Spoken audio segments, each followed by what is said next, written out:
이스라엘 자손 여러분, 지금 주 당신들의 하나님이 당신들에게 원하시는 것이 무엇인지 아십니까?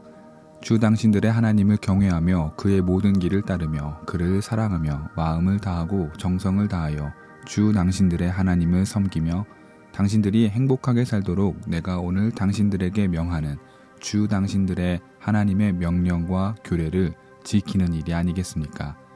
그렇습니다. 하늘과 하늘 위의 하늘, 땅과 땅 위의 모든 것이 다 주 당신들의 하나님의 것입니다. 그런데 주님께서는 오직 당신들의 조상에게만 마음을 쏟아 사랑하셨으며 많은 백성들 가운데서도 그들의 자손인 당신들만을 오늘 이처럼 택하신 것입니다. 그러므로 당신들은 마음의 할례를 받고 다시는 고집을 부리지 마십시오.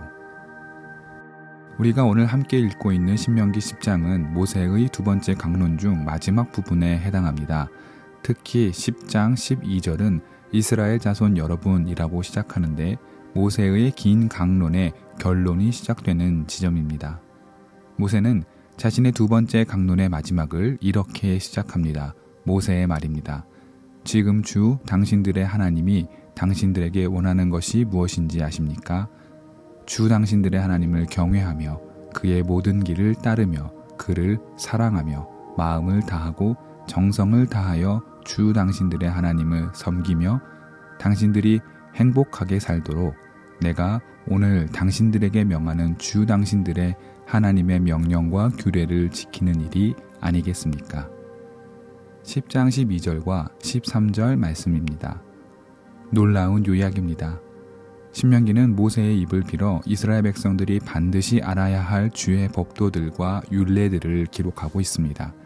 주의 법도와 율례를 가르치고 지키게 하는 것에 대한 큰 오해 가운데 하나가 이 규칙과 율법들이 오로지 유대교를 강화 및 전승하기 위한 수단이라고 알고 있는 점입니다. 그렇지 않습니다. 신명기의 목적은 주의 율례와 규례를 가르치며 궁극적으로 그 안에 담긴 하나님의 마음을 헤아리고 그 마음을 알아 하나님의 법도를 따르라는 가르침이 그 핵심입니다. 신약의 예수님 이야기를 가만히 생각해보면 주님을 대적했던 여러 율법 교사와 바리새 사람들이 크게 오해했던 바가 바로 이것입니다. 주의 율법 안에 담긴 하나님의 참 마음을 모른 채 오로지 율례와 규범을 온기 없이 냉랭하고 철저하게만 지키려 했음을 우리는 기억해야 할 것입니다.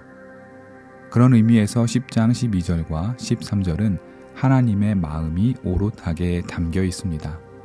분명 신명기의 말씀으로 당시에 이스라엘 백성들에게 내린 강론의 일부이지만 이는 거의 즉각적으로 오늘을 살고 있는 우리에게 곧바로 내리는 말씀으로 받아도 무리가 없을 하나님의 뜻과 갈망입니다.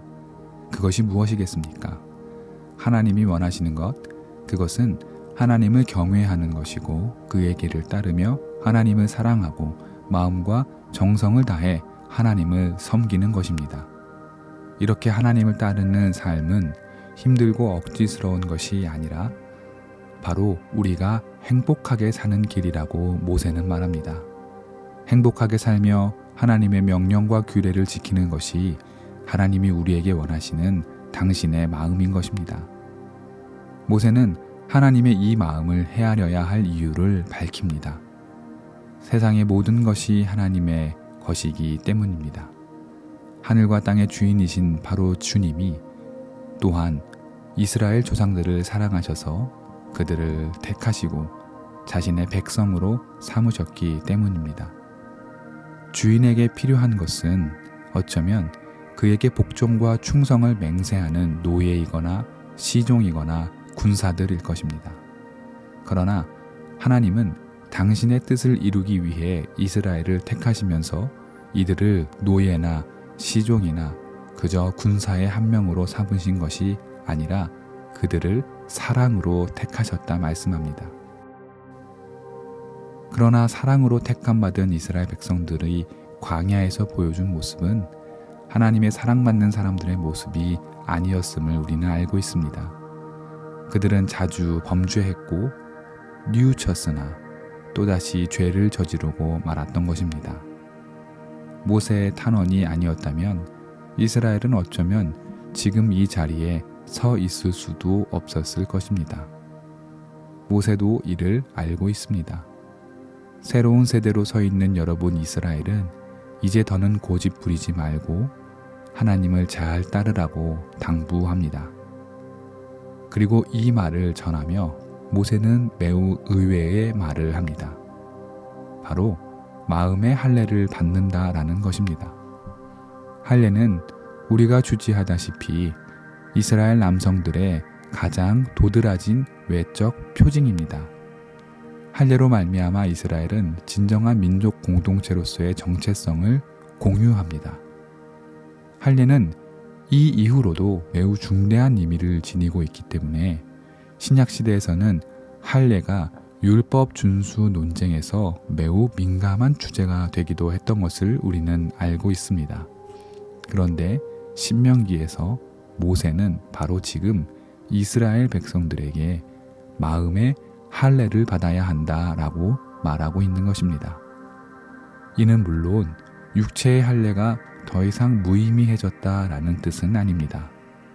중요한 것은 이미 모세도 신명기에서 이야기하는 바로 이 시점에 육체에 새기게 되는 할례를 받았다고 완전히 하나님의 백성이 되는 것이 아니라 마음의 할례를 받고 주님의 율례와 규범을 준수하며 하나님의 마음을 헤아리는 자라야 참된 이스라엘임을 이미 그도 알고 있었고 이를 전하고 있는 것입니다.